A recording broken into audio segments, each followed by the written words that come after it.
aujourd'hui on est animé par un sentiment de fierté.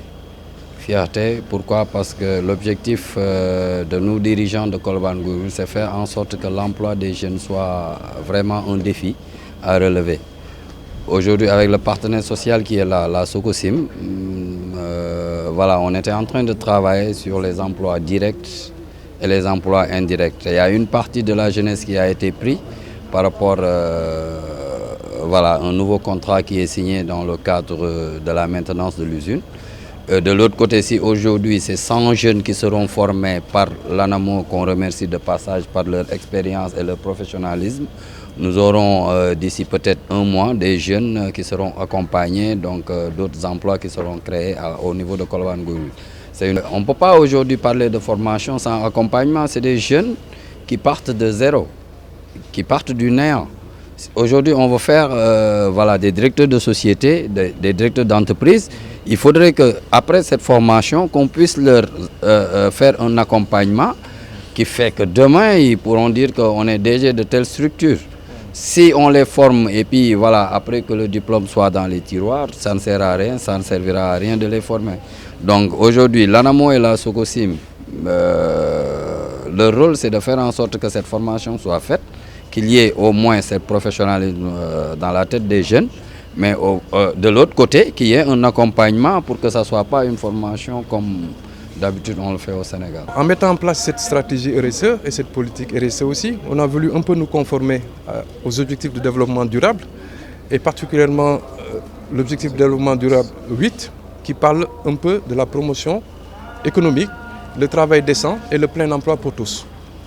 Comme vous le savez, nous sommes confrontés à un problème aujourd'hui d'apprentissage de nos jeunes, de formation de nos jeunes et on a voulu, par ce biais-là, être accompagné par l'ANAMO qui nous a permis aujourd'hui de mettre en place cette convention et aussi de développer le partenariat qu'on a toujours eu avec le CODEL qui se trouve être le comité du développement local de Gouye Mouride.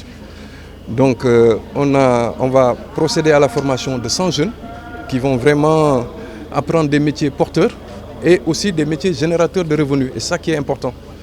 Donc on a voulu justement créer cette notion de talent caché en eux pour leur permettre aujourd'hui de pouvoir diversifier aujourd'hui leurs connaissances et de pouvoir vraiment se spécialiser sur une activité qui devrait leur permettre aujourd'hui, sur le plan économique, d'être à la portée du chemin. On a déjà signé une convention avec le centre sectoriel BTP de Diamniadio. On est en train de voir les contours un peu de cette formation-là, mais ça devrait juste permettre aujourd'hui la formation aussi de certains jeunes que l'on enverra justement au centre BTP et aussi à ces jeunes-là aussi de pouvoir s'initier au métier de BTP. Parce que comme vous le savez, la Socosim exerce dans le secteur du BTP. Donc ce serait intéressant pour ces jeunes-là de pouvoir avoir une chance de pouvoir un jour intégrer la Socosim.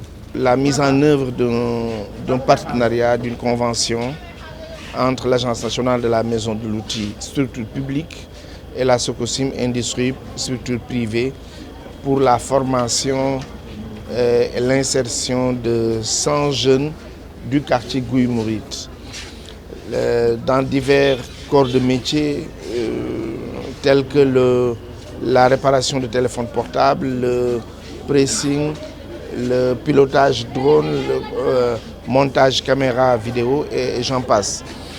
Maintenant, le caractère assez particulier et très séduisant de cette approche, ce n'est pas que la Socosim le fasse, mais que la Socosim mette à contribution sa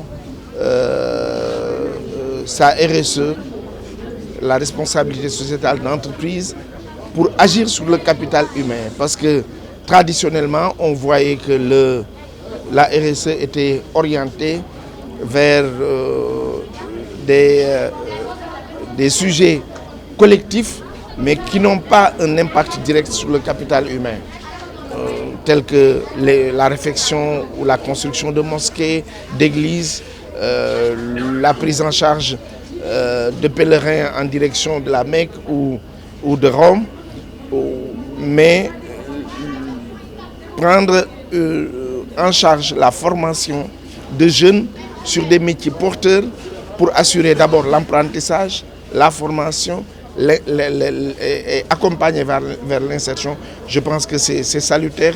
Et pour moi, comme je suis journaliste, je dis c'est de l'information. Parce que c'est rare de voir une structure privée agir de la sorte. Et nous allons assurer la formation, l'ANAMO, dans le cadre de ce partenariat, mais nous allons accompagner également vers le financement au niveau de l'ADER.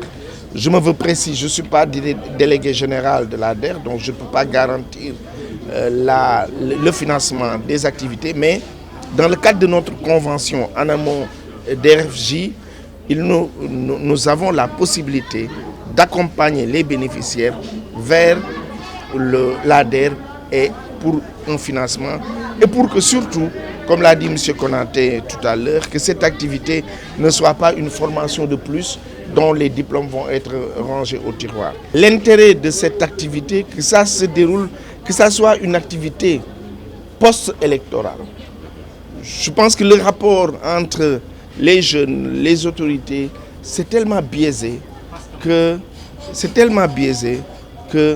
principalement quand il y a une activité, on se positionne à se dire qu'est-ce qui est derrière.